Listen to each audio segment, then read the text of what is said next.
¿Quiénes estuvieron el domingo pasado aquí? Okay. ¿Quién recuerda cómo se llamaba? Pónmela así, Ramoncito, como acá. La muerte y la vida. Wow, ¿por qué volvieron los que volvieron? Es un tema difícil, ¿verdad? Pero es a lo que Dios nos ha llamado. Y para los que no estuvieron, vamos a hacer la prédica está grabada, la pueden ver en YouTube, pero vamos a hacer un recorrido rapidito para entonces hoy llegar al final con lo que faltó el domingo anterior. Decíamos que la mejor persona para observar y analizar y aprender de qué es morir y qué es vivir acerca de la muerte y la vida, decíamos que era Jesús, ¿verdad? Y analizábamos la vida de Él cuando estuvo aquí en la tierra y pasamos por muchos versículos que yo sé que ustedes los anotaron. Hablábamos hicimos énfasis en Filipenses 2, donde habla de que Jesús no consideró el ser igual a Dios como cosa a que aferrarse, sino que Él se despojó a sí mismo y se humilló a la condición de hombre. Y ese fue el fundamento de esta enseñanza, porque Jesús no hizo todas las cosas que hizo. Cuando Él caminó por la tierra, Él no caminó como Dios, Él caminó como hombre. Y eso es lo que nos da esperanza a nosotros, porque todos los milagros que Él hizo y todo lo que Él pudo soportar y todas las tentaciones en las que no cayó, fue fruto de su obediencia y de su relación tan íntima con su Padre. Y nosotros tenemos acceso a eso mismo, porque Él caminó entre nosotros como hombre. Él tuvo luchas, Él tuvo dolor, Él tuvo todas las emociones que nosotros tenemos. Recordábamos cuando Jesús sudó sangre en esa oración angustiosa donde Él le pedía al Padre ¿qué? Esa es la prueba más grande que Jesús pasó por esa prueba como hombre. Porque si ya Dios Padre y Él habían hablado de lo que Él venía a hacer en la tierra, Él no tenía por qué tener entonces angustia en ese momento, sino simplemente hacer lo que tenía que hacer. Pero esa es la muestra, eso es lo que todos sentimos también. ¿Cuántos han dicho oraciones así? Señor, yo no quiero pasar por esto. Pasa de mí esta copa. No quiero vivir esto. O sea, Jesús, todas las cosas que Él vivió y sintió para mostrarnos que podemos hacer lo mismo, que tenemos acceso a tener esa relación con Dios Padre con esa misma honestidad. Me ha llamado a esto, pero no lo quiero hacer. ¿Cuántos han sentido eso? Me has dado esta misión en la vida, pero es muy dura, no quiero, Señor. Jesús mismo lo hizo, pero terminó diciendo que no se haga mi voluntad, sino la tuya. La Biblia registra también que por lo que padeció, aprendió la obediencia. Si Él hubiera caminado por la tierra como Dios, Él no tenía que aprender a ser obediente, ¿verdad? Pero la Biblia registra que por lo que padeció, Él aprendió la obediencia. ¿Cuántos hoy pueden decir que por todas las tormentas que han pasado y por todos los dolores y por todas las pruebas, cómo todo eso ha sido una universidad que Dios nos ha permitido atravesar para aprender la obediencia, para aprender a ser humildes, para aprender a ser como Jesús? En eso estamos, en esta tierra, en ese caminar. Decíamos que Jesús triunfó por la obediencia que Él aprendió y por la intimidad que tenía con el Padre. Él triunfó sobre el pecado, Él triunfó sobre cada tentación, Él triunfó sobre la muerte y nos dio la vida. ¿Verdad? Para que Jesús pudiera darnos esa vida en abundancia, primero Él tuvo que morir. Para que hoy estuviéramos aquí reunidos y existiera una iglesia de Cristo establecida en la tierra, primero Él tuvo que morir. Y hablábamos, yo les compartía cómo Canaán, que todos estos años, mi casa, ver mis hijas, ver a Jaime transformado, tener un matrimonio nuevo, una vida nueva, venir a Canaán y todos los sábados ver que llegan personas nuevas, destruidas, y ver cómo Dios las sana, y parejas que estaban al borde del divorcio, verlas agarraditas de las manos, ¿verdad? Ver mujeres que estaban medio muertas, verlas después, al cabo de un tiempo, sonriendo, con esperanza, queriendo vivir, hijos reconciliados con sus padres. Todo el tiempo Dios ha cumplido esa promesa, que yo siempre iba a ver sus milagros, que yo iba a vivir rodeada de milagros. Y me decía el Señor, preparando esta enseñanza, que Canaán era un escenario perfecto de muertes y resurrecciones. Y para que yo cuando veo todo esto, siempre me viene a la mente, wow, Señor, hay vida en Canaán. Hay vida en Canaán, todos los milagros, eso es vida. Y vino su palabra que me dice, sí, pero antes de que hubiera esa vida, tuvo que haber muerte. Y muchos de nosotros hemos sido llamados a morir para que haya vida. Nosotros recibir una nueva vida, pero no solo nosotros, sino nuestras familias y en muchos casos otras familias. Y esa es la frase que voy a estar repitiendo, repetí mucho la vez pasada y hoy. Muchos de nosotros hemos sido escogidos para morir, para pagar un precio alto, para que en sus casas haya vida, para que las generaciones que vengan no tengan que vivir lo que sus padres y ustedes vivieron, para que las maldiciones en ustedes queden cortadas. Amén. Entonces empezamos la vez pasada a pasar por varios aspectos de esa muerte.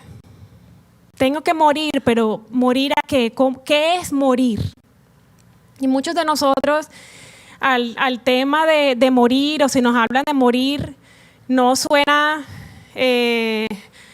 agradable y ni es un tema motivacional ni atractivo, pero no es así desde el punto de vista de Dios. Desde el punto de vista de Dios, morir es ganancia. Y cuando empezamos a vivir esos procesos de muerte y definitivamente lo aceptamos y lo empezamos a caminar, empezamos a saborear eso, que en Dios morir es ganancia y que mejor es su misericordia que la vida misma, y que es mejor un día en su presencia que 1000 fuera de ella. Pero eso solo lo podemos llegar a decir cuando ya estamos en ese proceso de muerte. Y no son versículos al aire, sino que son reales. Muchas veces esto está conectado, el tema de la muerte está conectado con, o es la respuesta a muchas veces la pregunta, ¿por qué no ocurren los milagros que le estoy pidiendo a Dios que ocurran en mi vida? ¿Por qué en mi casa no pasa lo que ha pasado en la casa de esa otra familia? ¿Por qué? ¿Y por qué? ¿Y por qué?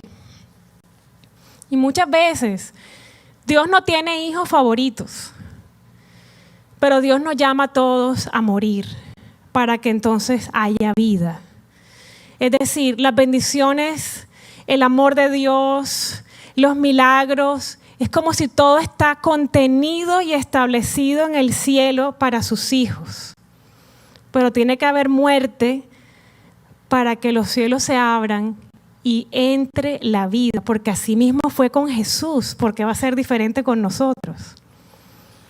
Ese es el Dios al que servimos, un Dios que nos llama a morir para que la vida de Él entre en nosotros. Ahora no vivo yo, sino que vive Cristo en mí. Eso es lo que todos estamos llamando, ese es el lema que todos deberíamos estar diciendo.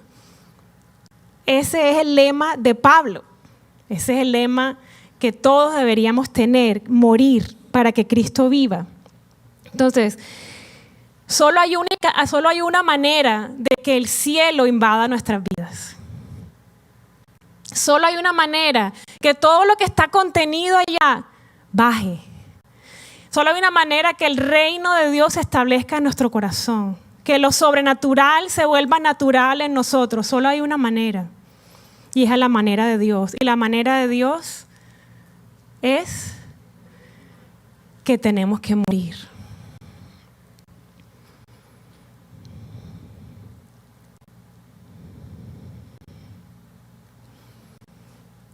El primer punto que tocamos la vez pasada de esta muerte fue ¿cuál? ¿Quién se acuerda? Obediencia. Obediencia. ¿Por qué la obediencia es muerte?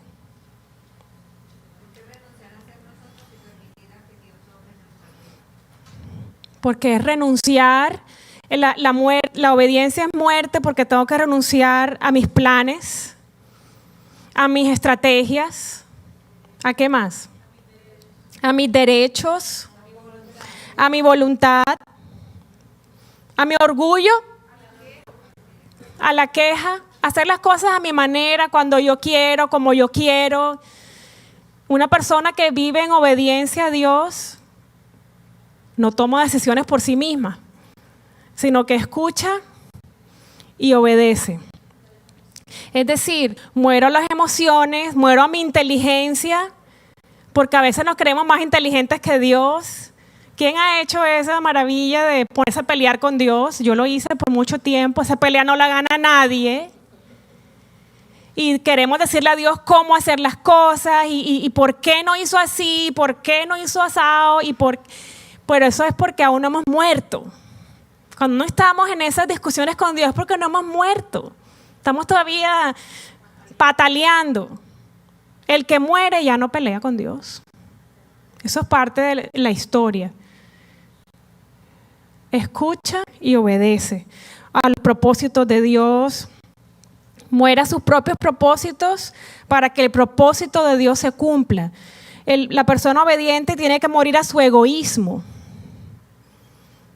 Todo está incluido en lo mismo. O sea, básicamente es morir. La persona que se rinde y muere y decide obedecer a Dios, ya no vive ella, sino que vive Cristo. Ya no planea ella, sino que son los planes de Cristo. Ya no decide esa persona, sino que es lo que el Señor dice y obedece en todas las áreas. Incluyendo no rendirse. Porque Dios nos llama a veces a misiones muy difíciles. Y vienen tiempos muy duros donde lo más fácil es desistir, ya no más. Libérame de esto, Señor. Yo le dije eso a Dios muchas veces, libérame de esto. Yo no quiero seguir más en esto. No puedo más. Pero entonces, sí, la obediencia es, aunque no quiero seguir haciendo esto. O sea, por eso Dios entiende nuestra humanidad. Él entiende que no queremos y que quisiéramos estar haciendo otra cosa. Él sabe eso, o sea, que obedecer no es que voy a estar todo el tiempo feliz y gozoso haciendo todo lo que Dios me dice que haga. Dios no está esperando eso, Dios está esperando que mueras. Y Él sabe que esa muerte Él sabe que obedecer nos duele. Pero Dios no tiene problema con eso. Dios lo único que quiere es que le obedezcas para Él derramar su gloria. Mencionamos como otro aspecto de esta muerte una vida de oración.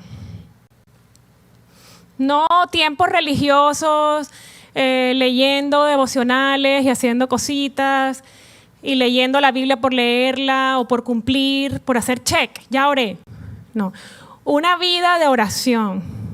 Hablábamos el domingo pasado, recuerden, ¿por qué una vida honesta de oración es muerte? Muero a mi tiempo libre, muero a horas de sueño, de descanso. ¿A qué más muere una persona que tiene una vida de oración?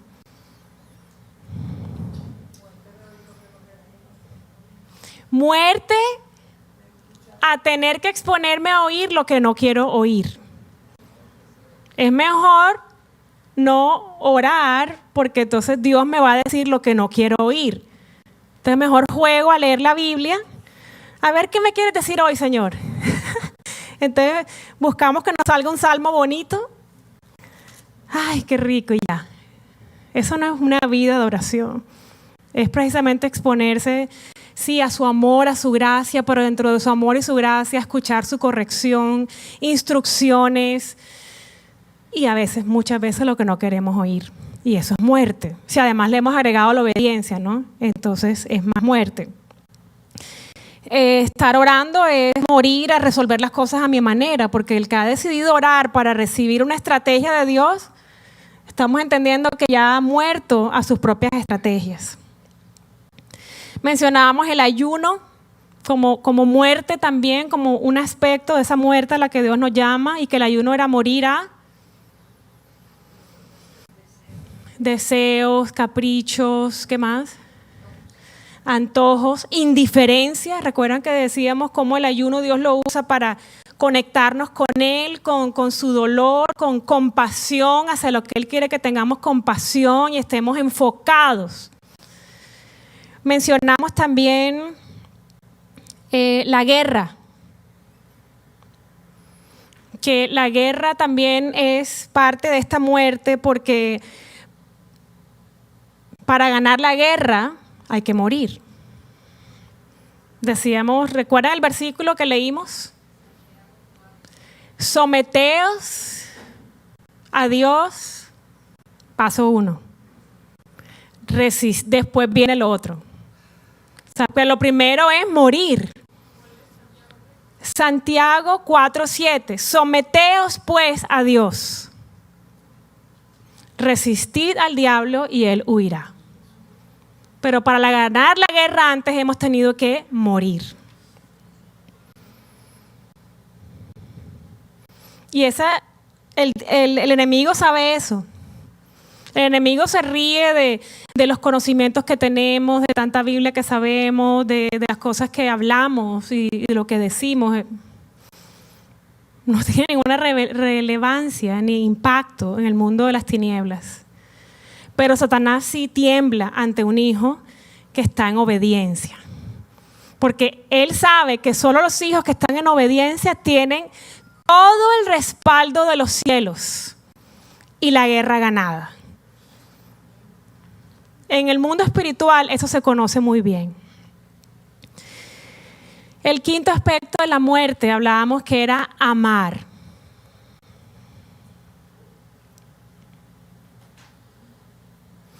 Amar con los estándares de Dios, porque eso es muerte. Porque hay que amar a quien nos maldice.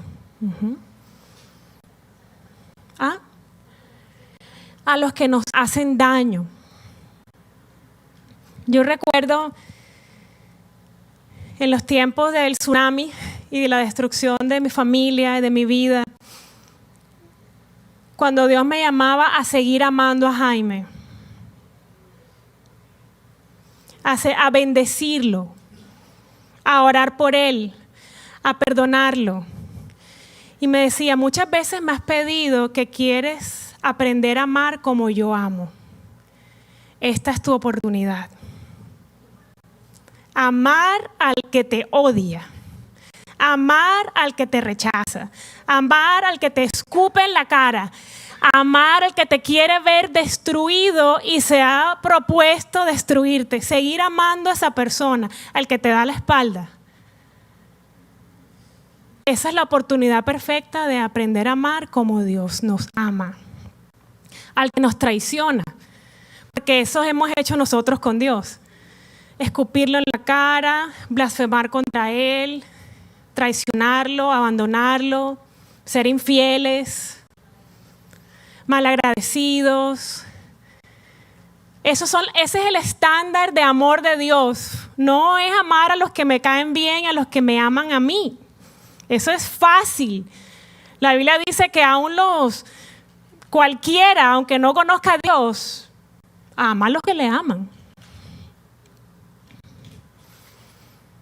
Entonces, amar a nuestros enemigos. Ese es el estándar de Dios. Bendecir a los que nos maldicen. Eso es muerte absoluta. Ya esa es la descripción perfecta de ya no vivo yo, ya no siento yo, ya no pienso, sino que es Cristo en mí. Porque es imposible que un ser humano haga eso. Es Él en nosotros. Y para que eso sea real, Él en nosotros, hemos tenido que morir. Mencionamos el perdón. ¿A quién le duele perdonar? ¿Y a quién le duele pedir perdón? Peor, yo no sé cuál es más difícil. Pedir perdón, dice Azucena. Sí, claro, porque es más, el perdón es en privado, ¿verdad? En oración con Dios, perdono. Pero en el otro nos exponemos y nos humillamos. En ambas cosas tenemos que hacerlas. Todos tenemos que perdonar y todos tenemos que pedir perdón porque todos hemos sido dañados y todos hemos dañado. Y ambos llamados son muerte. Porque no queremos hacer ninguna de las dos cosas. Pero elegimos hacerlas. Eso es lo mismo que decir, elijo morir. No voy a hacer lo que yo quiero, que es guardar resentimiento, vengarme, sino que voy a hacer lo que tú dices, Señor. No quiero. A Dios le encanta eso. No quiero, pero lo voy a hacer. No crean que Dios está esperando que ustedes sientan hacer y estén felices de hacer todo lo que Él les pide. ¿Ves? Dios valora esa muerte que tú estás muriendo para hacer lo que Él te está pidiendo. Fe es otro aspecto de esa muerte. ¿A qué tiene que morir el que elige tener fe? A lo que sus ojos ven, a las circunstancias. Tiene que morir a lo que es creíble, ¿verdad? A lo que es natural.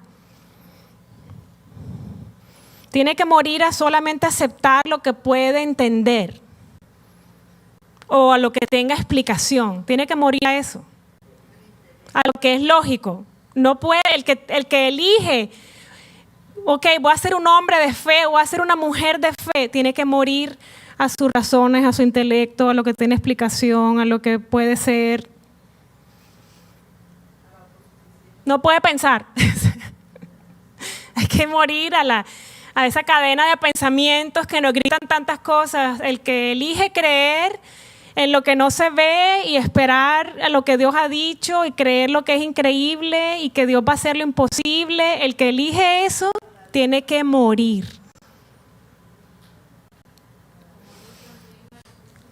A los juicios de los demás. ¿Cuántos han creído una promesa y les ha tocado vivir? Pero tú estás loco, pero tú estás loca, pero eso no puede ser, Dios no va a hacer eso.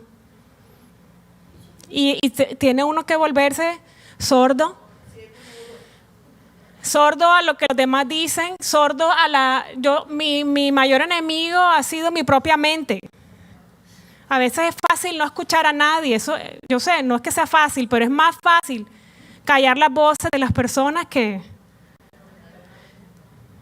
Entonces por eso la Biblia nos da estrategias de atar nuestra mente a la mente de Cristo, de llevar nuestros pensamientos cautivos a la obediencia de Cristo, porque nuestra mente a veces es nuestro peor enemigo. Entonces morir a todo eso es muerte. Mencioné, Dios me puso a incluir aquí en este punto, en lo de la muerte, el cuerpo de Cristo. ¿Por qué pertenecer al cuerpo de Cristo es muerte también?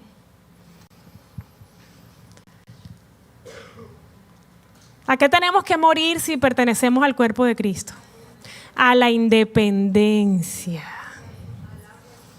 a la autosuficiencia, a que no le puedo decir a la persona, otras personas o grupos del cuerpo de Cristo, no me gusta, no me cae bien, no te necesito, porque la Biblia dice que el ojo no le puede decir al pie no te necesito, ni la boca al oído no te necesito. Entonces, morir a creer que no necesitamos al resto del cuerpo, eso es muerte. Morir a ese aislamiento que de pronto a la carne de muchos nos gusta a veces, que nadie se meta conmigo y yo no me meto con nadie. Cuando estamos en el cuerpo de Cristo, ¿qué pasa? Involucrados, activos. Tenemos que involucrarnos en la vida de los demás y los demás se van a involucrar en mi vida. Y somos piedras vivas. O sea, Dios tiene unas palabras perfectas para describir que nos vamos a rozar, que van a salir chispas, ¿verdad? Pero que Él usa eso para... Eso es muerte. Para que sigamos muriendo. Para Él es el alfarero divino. Eso es más muerte. Hablamos de la adoración y cómo la adoración es muerte también, porque vamos a invertir tiempo adorando a Dios, entrando en contacto con lo sobrenatural y la perspectiva de lo sobrenatural, a ser conscientes de que somos portadores de su presencia. Y muchas veces no hay tiempo para eso, ¿verdad? No podemos adorar solo aquí el domingo. Esto es adoración congregacional.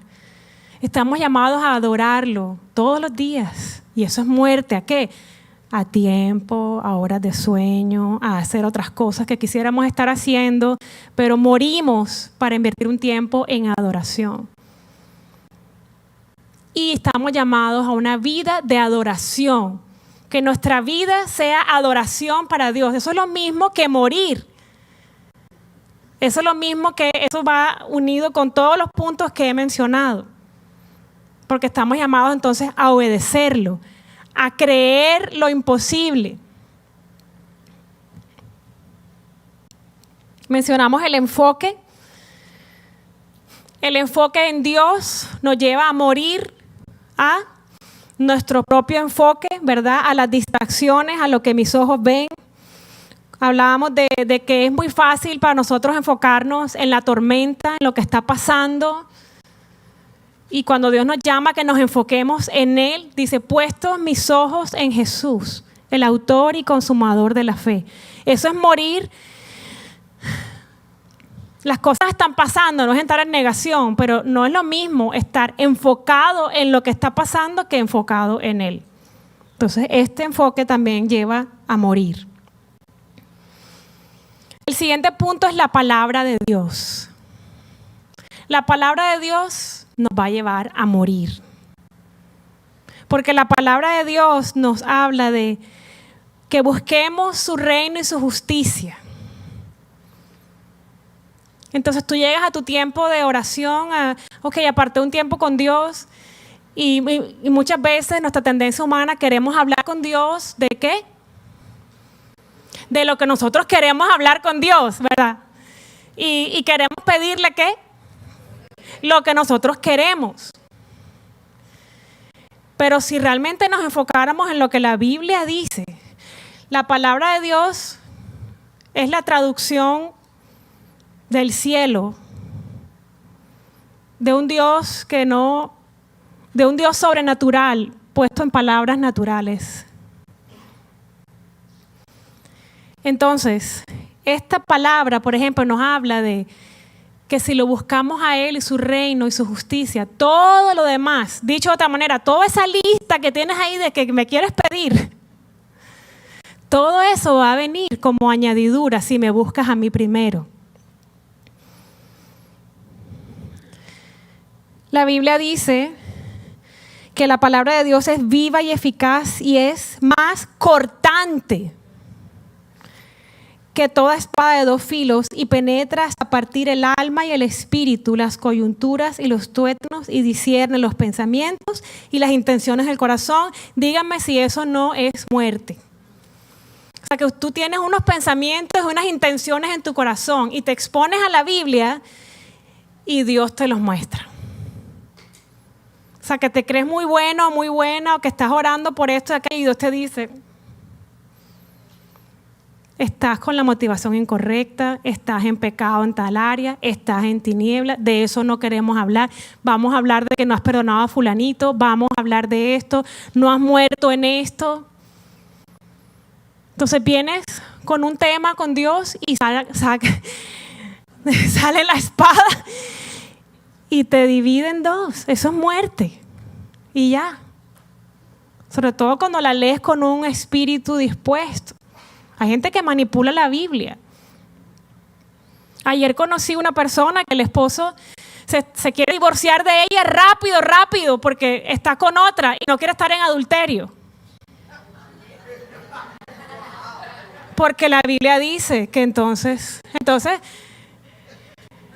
la palabra de Dios dirigida, o sea, con un espíritu humilde, una persona que está dispuesta a morir, a rendirse a esa palabra, a que el Espíritu Santo le revele la palabra. Entonces la palabra es esa espada cortante, ¿verdad? Y que nos lleva a morir. El siguiente punto es la sangre de Cristo. La sangre de Cristo es la representación más poderosa, hermosa que podemos tener de lo que es muerte y vida. Pensar o analizar la sangre de Cristo nos lleva a morir también, porque a morir a creer que es porque yo soy buena, a morir a creer que es que yo me lo estoy ganando. Si ya se derramó una sangre y solo al que cree en esa sangre le son perdonados sus pecados y tiene vida y vida en abundancia. Entonces también es una muerte grandísima para aquellos que Dios nos ha liberado de una vida de agradando a otros, de logros, que todos a través de mis logros, que todo me lo tengo que ganar. La sangre de Cristo. Pídele a Dios que cada vez que entre en esa carrera le recuerde su sangre, porque Él ya lo hizo. Consumado es.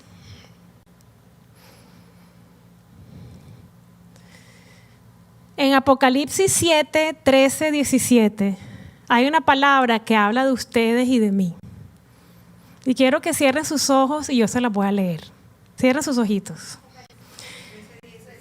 Pero cierren tus ojitos que yo les quiero leer esta palabra que los describe a ustedes y a mí. Entonces, uno de los ancianos habló diciéndome: estos que están vestidos de ropas blancas, ¿quiénes son? ¿Y de dónde han venido? Yo le dije: Señor, tú lo sabes. Y él me dijo: estos son los que han salido de la gran tribulación y han lavado sus ropas y las han emblanquecido en la sangre del Cordero. Por esto están delante del trono y les sirven día y noche en su templo. Y el que está sentado sobre el trono extenderá su tabernáculo sobre ellos. Ya no tendrán hambre ni sed, y el sol ni caerá sobre ellos, ni calor alguno, porque el Cordero que está en medio del trono los pastoreará y los guiará a fuentes de agua de vida. Y Dios enjugará toda lágrima de los ojos de ellos. Amén. Esa palabra está hablando de nosotros, que hemos sido lavados, limpiados, comprados por esa sangre. Y eso nos hizo hijos, amados, adoptados, y ahora Él nos pastorea y Él está limpiando nuestras lágrimas y Él nos consuela.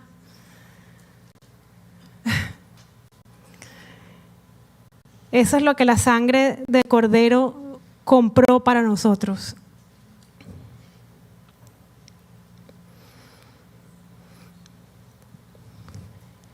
Ahora quiero hablarles de 4 personas que Dios eligió que sus vidas estuvieran registradas en su libro. Y estas personas también fueron llamadas a morir para que otros vivieran.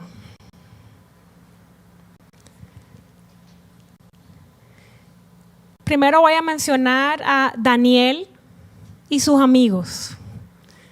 Tú sabes que a veces yo me pongo a pensar, hay historias en la Biblia todas son historias poderosas, pero hay historias que quedan a veces, muchas veces, para los niños.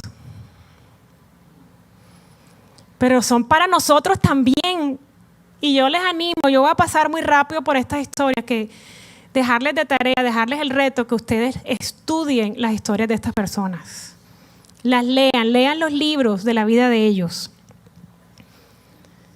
Daniel y sus amigos, Sadrac, Mesac y Abed-nego.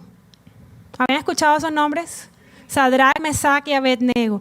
Ellos eran jóvenes judíos, sabios, muy sabios, y parece venían de muy buenas costumbres y de familias con muy buena educación cuando fueron llevados cautivos a Babilonia. ¿Y por qué sabemos esto? Porque de una vez los tomaron para servir al rey y para educarlos en toda la sabiduría de Babilonia y los libros y las leyes, porque los vieron muy inteligentes y muy preparados. Ellos hicieron eso, ellos se sometieron a todo este entrenamiento y a servir al rey. Pero adivinen qué no hicieron ellos. ¿Ah? No se contaminaron. Ellos eligieron no contaminarse. Ellos eligieron no abandonar su fe, a pesar de lo que eso podía significar. ¿Cuál era la oferta del enemigo y el mundo para Daniel y sus amigos? ¿Qué les ofrecía el rey de Babilonia? Fíjate, a diferencia de sus demás hermanos judíos que estaban esclavos, viviendo una vida terrible seguramente, ellos estaban en el palacio. Ellos eran parte de los consejeros, ellos estaban muy bien. O sea, ¿cuál era la oferta? Comer bien, vivir bien, riquezas. Pero ellos no aceptaron.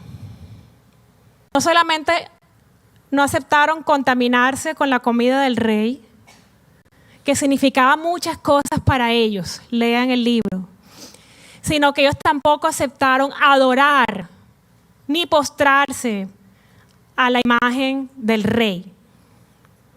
Y todos estuvieron dispuestos a perder la vida con tal de no ser infieles a su Dios.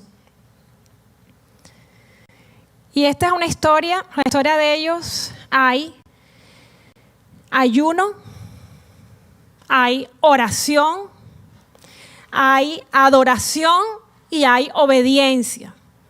O sea que es una historia de muerte y de redención. Y yo quiero que leamos juntos un pedacito que me parece espectacular. Daniel 3, en el versículo,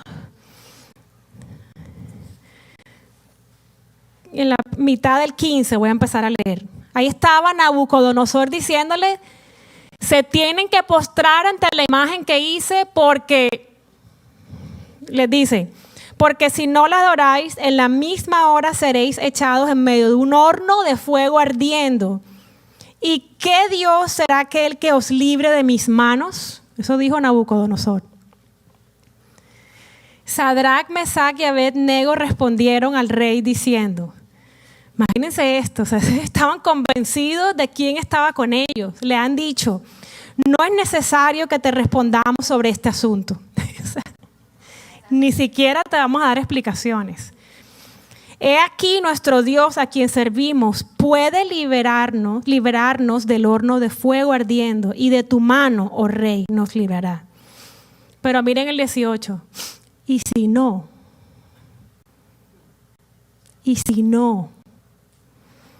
sepas, oh rey, que no serviremos a tus dioses, ni tampoco adoraremos la estatua que has levantado.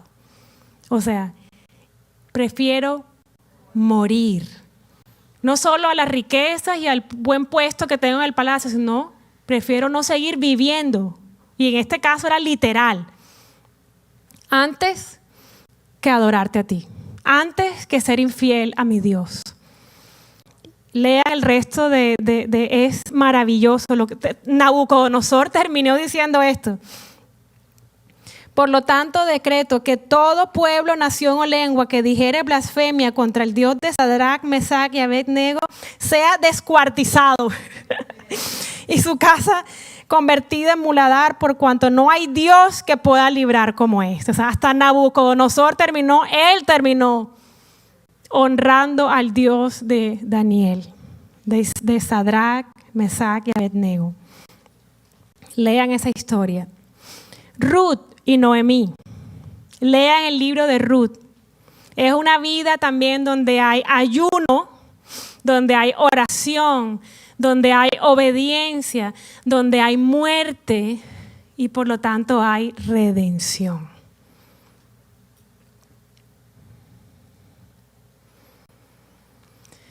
¿Cuál era la oferta del mundo para Ruth? Los que conocen la historia.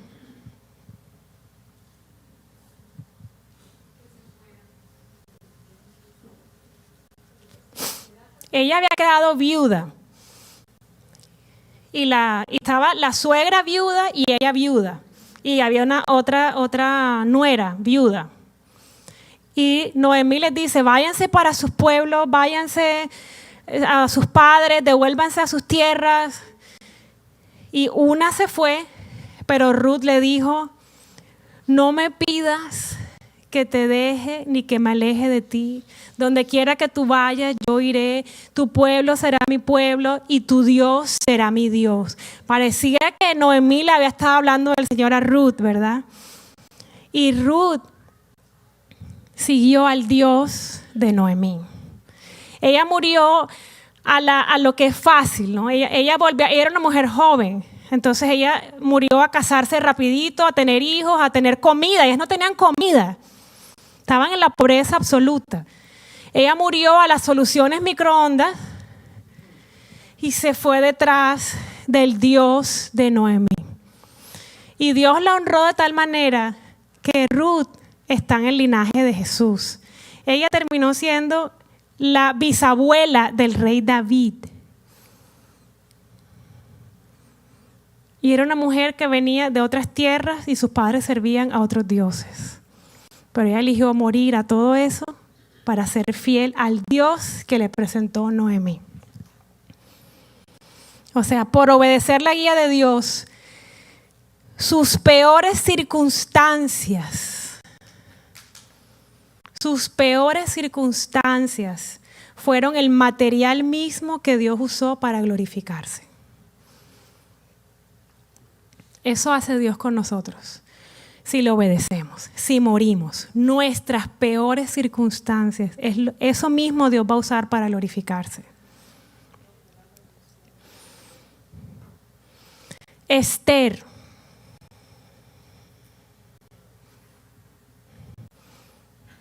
Lea el libro de Esther. Solo hay 2 libros en la Biblia dedicados a mujeres, uno a Ruth y uno a Esther. Tienen que leérselos.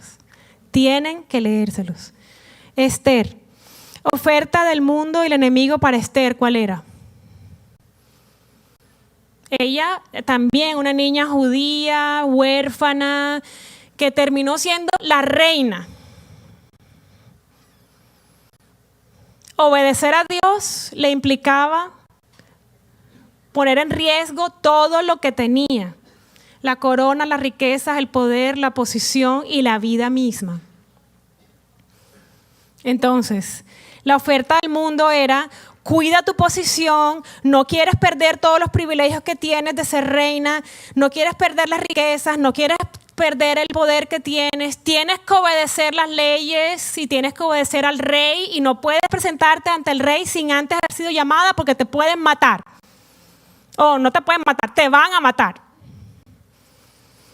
Y Esther, el libro habla que ella no quería. ¿Y Mardoqueo qué hizo? ¿Tú crees que llegaste a ese lugar? Si no haces lo que tienes que hacer, Dios va a obrar de otra manera, pero tú perecerás. Y Esther después de ayunar y orar, ella pidió ayuno y oración a otras personas también que la ayudaran, que la soportaran en oración porque sentía desfallecer, pero obedeció y dijo, voy a hacerlo. Y si me muero, que me muera. Igual que Daniel y sus amigos. Y si nos morimos, nos morimos. Pero solo tengo este camino. Mi camino es obedecer a Dios, no hay más. Y en la vida de Esther, entonces, como hubo obediencia y muerte, hubo redención. Y Dios la salvó a ella y salvó a todos los judíos. Es una historia hermosa. Y por último, quiero mencionar a José, que es otro de mis hombres de la Biblia que Dios me ha usado en mi vida. ¿Cuál es la oferta que el mundo, después de lo que José vivió, que sus hermanos lo querían matar y lo odiaban tanto que dijeron, no, mejor no lo matemos porque entonces ya se murió ya, mejor vamos a que sufra toda la vida, mejor vendámoslo como esclavo. O sea, los niveles de odio eran... ¿Cuál era la oferta que el enemigo y el mundo tenía para José después de esa experiencia? Odiar toda la vida. ¿Qué más?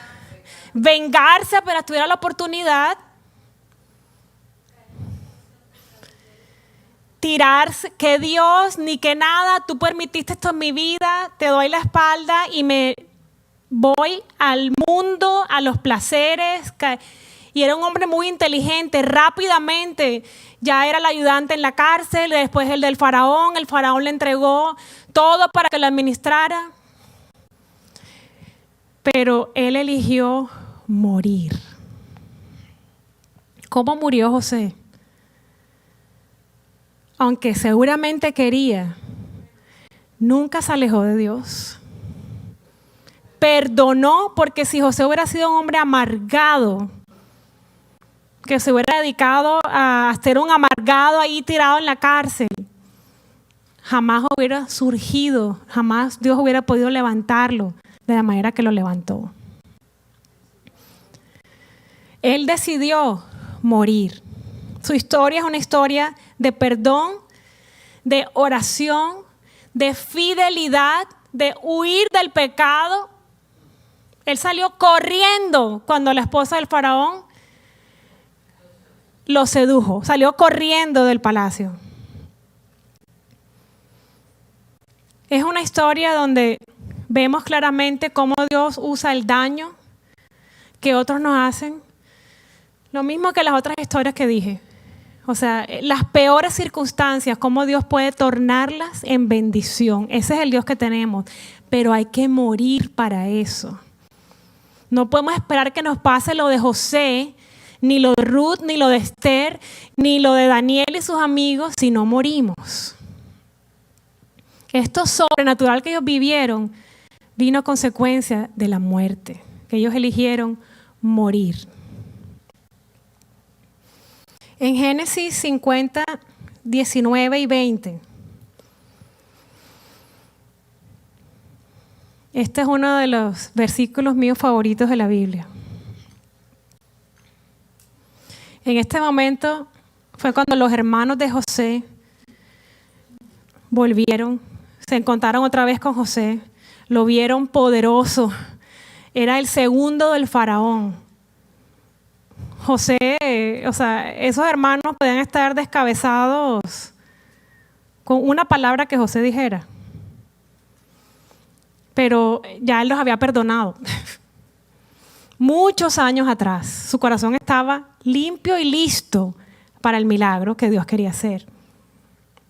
Entonces, cuando ellos le pidieron perdón, José le respondió así: no temáis, ¿acaso estoy yo en lugar de Dios? Vosotros pensasteis mal contra mí. O sea, esto me encanta porque no es caer en negación. Ay, no me hiciste nada, no pasó nada. No es minimizar el daño que nos hicieron daño, nos quisieron destruir, o sea, eso es real. Y solamente dimensionando la herida, yo puedo dar un perdón genuino. O sea, me heriste de aquí a acá o de aquí a acá, me destrozaste, me vendiste como esclavo, me quisiste matar, me quisiste destruir. O sea, él dimensionó la herida. Ustedes planearon mal contra mí. Mas Dios lo encaminó a bien, para hacer lo que vemos hoy, para mantener en vida a mucho pueblo.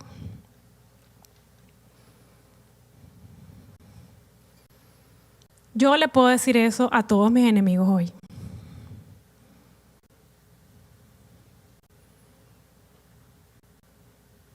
Tú hiciste esto contra mí, pero Dios lo tornó para bien y para dar vida a mucho pueblo. Eso es lo que yo le puedo decir a mis enemigos.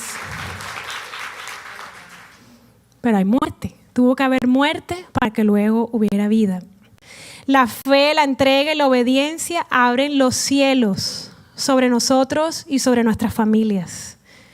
La fe mueve montañas y hace que lo imposible ocurra delante de nuestros ojos. Esperar con certeza lo que Dios nos ha prometido. Quiero cerrar hablando de la espera. Esperar sin quejarnos. ¿Hay algo más difícil que eso? ¿O eso también lo incluimos en la lista de la muerte? Esperar, anótenlo en la lista de la muerte. Esperar sin quejarnos. Esperar con certeza que lo que Dios nos ha dicho, eso es exactamente lo que va a pasar. Por encima de la cabeza de todo el mundo. Esperar con certeza y sin queja que lo que Dios ha dicho, eso es lo que va a ocurrir. Saben que la espera es muy importante. En medio de la espera ocurren los milagros más importantes. Los milagros que tiene que hacer aquí adentro de nosotros.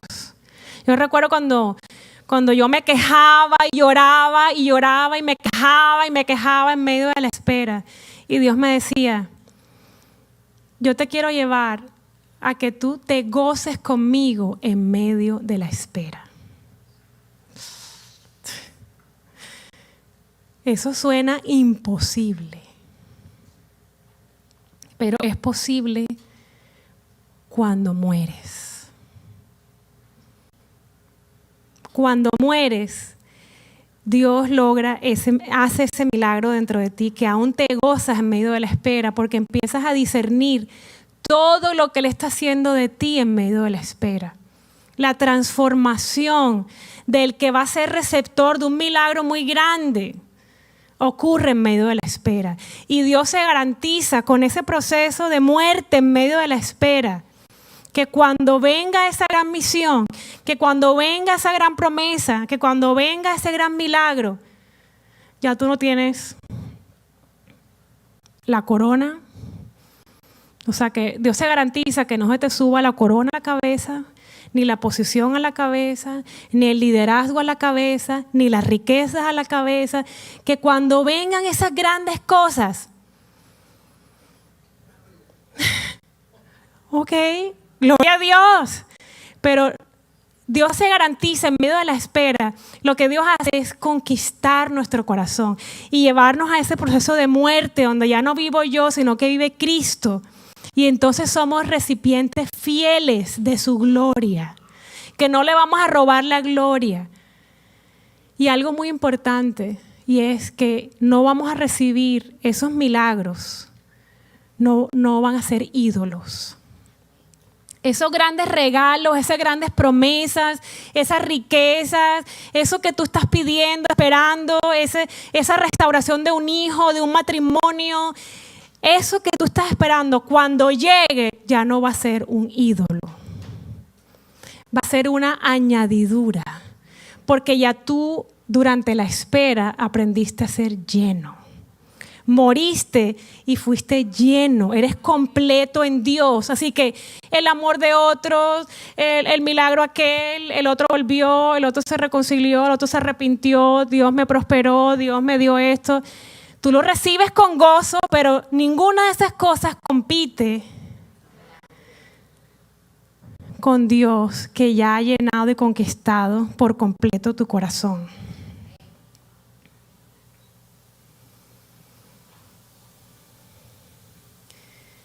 Y quiero cerrar leyéndoles 2 Corintios 4:17.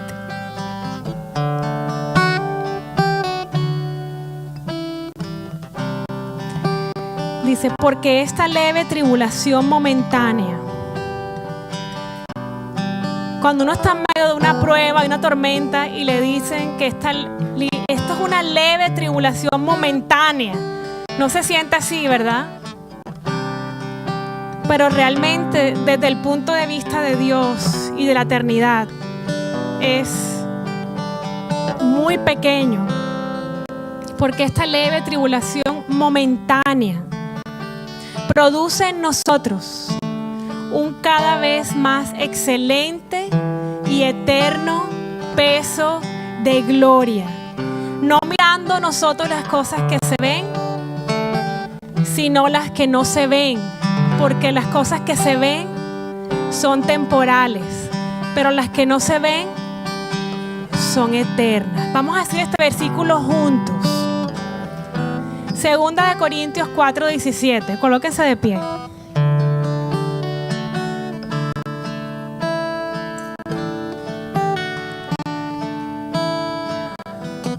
Vamos a decirlo juntos. Porque esta leve tribulación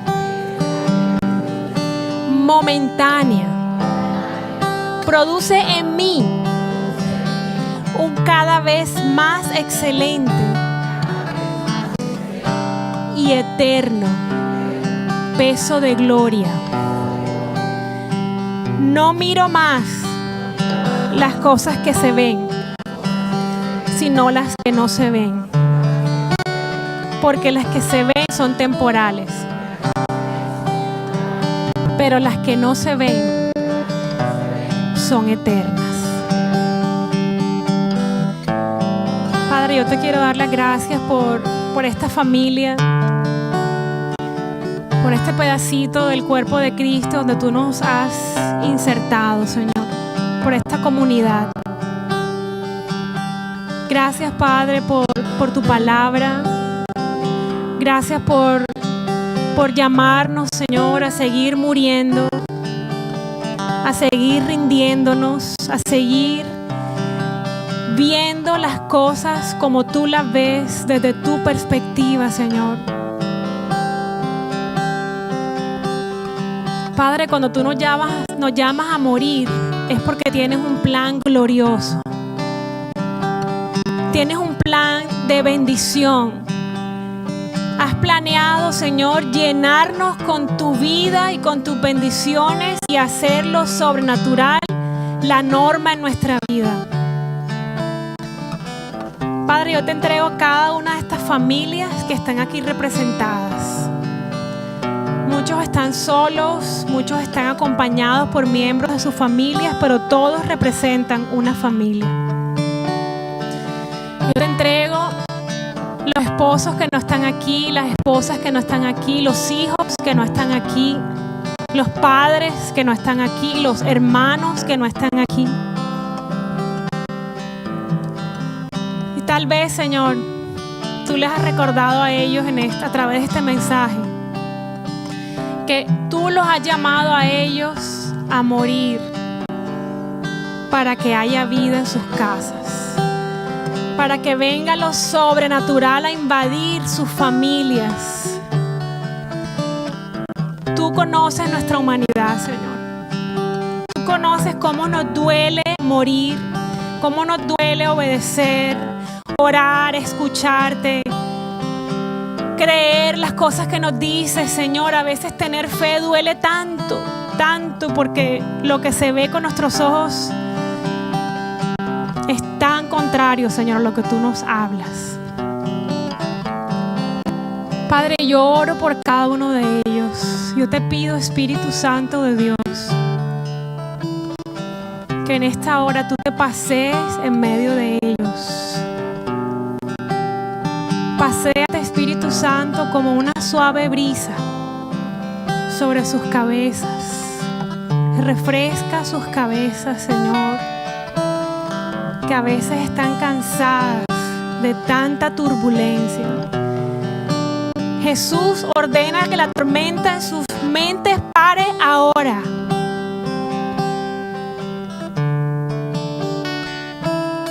Para que puedan escuchar tu dulce voz, Espíritu Santo. Habla a sus espíritus. Recuerda las promesas, Señor. Recuérdales conversaciones que ellos y tú han tenido de su llamado, de sus familias, de tus promesas, de lo que viene. Estrategias, Señor, que les has entregado y que ellos han olvidado. Recuérdaselas.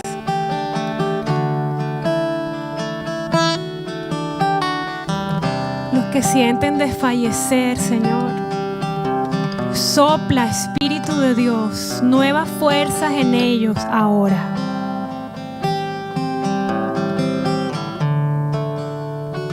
Y derrama un río, Señor, en esta mañana de tu agua.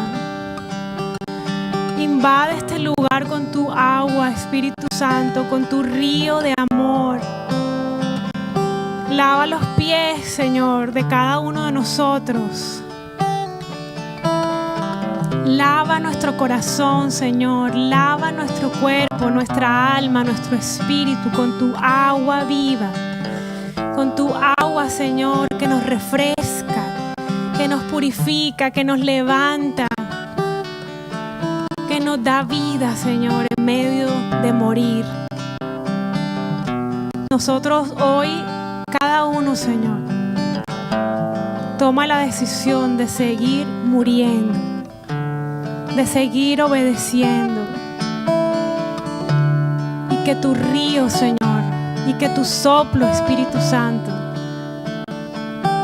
nos llene, nos inunde cada día, cada momento, Señor, que elegimos morir, cada paso de obediencia, Señor. Yo te pido que cada uno de nosotros sienta tu aliento, sienta tu brisa, Señor, sienta tu sello, que tú estás allí respaldando ese paso de obediencia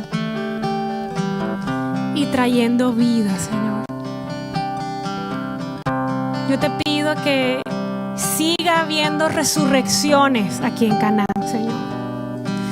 Que sigas trayendo personas, que sigas trayendo familias, y las familias que están aquí representadas, Señor, y que tú elegiste para escuchar este mensaje. Que haya resurrección en sus casas, porque ellos han elegido morir, Señor.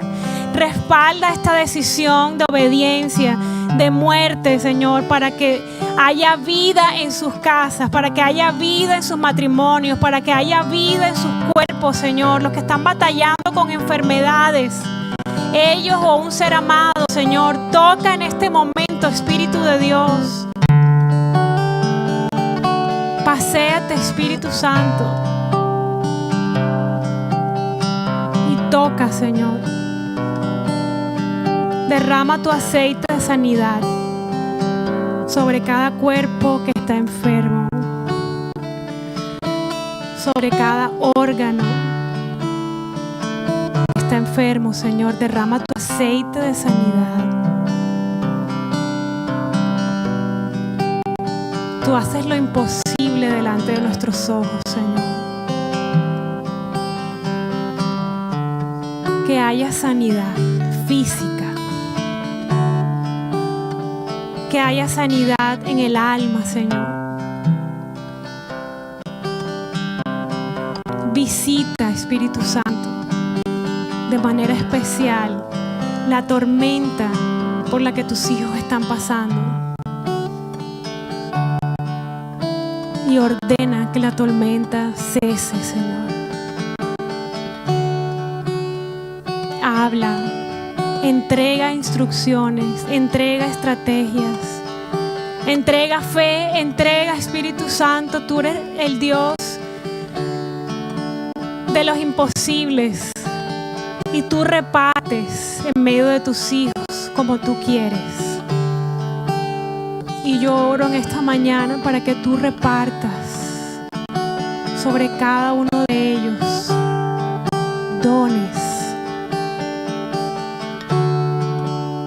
fe,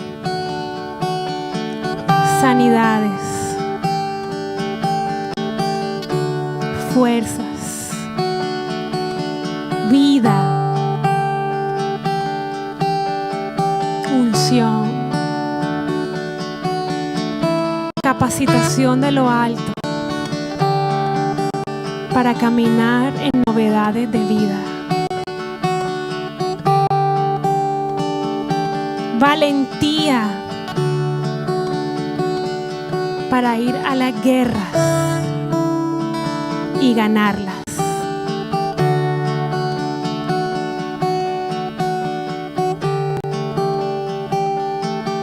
Reparte, Espíritu de Dios. Reparte, Señor. Bendice tu lluvia, Señor. Manda la lluvia sobre cada familia. Tu lluvia de bendiciones, Señor. Tu lluvia de paz en Canaán y en cada casa, en cada corazón. Y todos juntos, Señor, te decimos gracias. Digan conmigo, recibo, Señor, todo lo que me has entregado en esta mañana, lo recibo y lo atesoro en mi espíritu, Señor. Gracias. Yo te daré gloria y yo contaré de tus maravillas, Señor. Gracias, papá. En el nombre poderoso de Jesús. Amén y amén. Gracias, Señor. Gracias, gracias.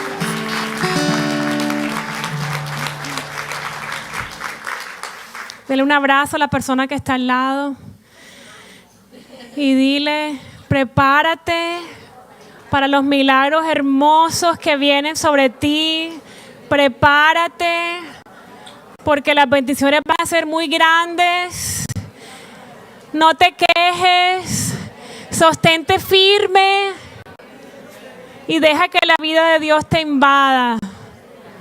Bendíganse los unos a los otros. Dile, te bendigo y declaro que vas a soportar firme hasta ver las promesas cumplidas. En el nombre de Jesús. Amén y amén.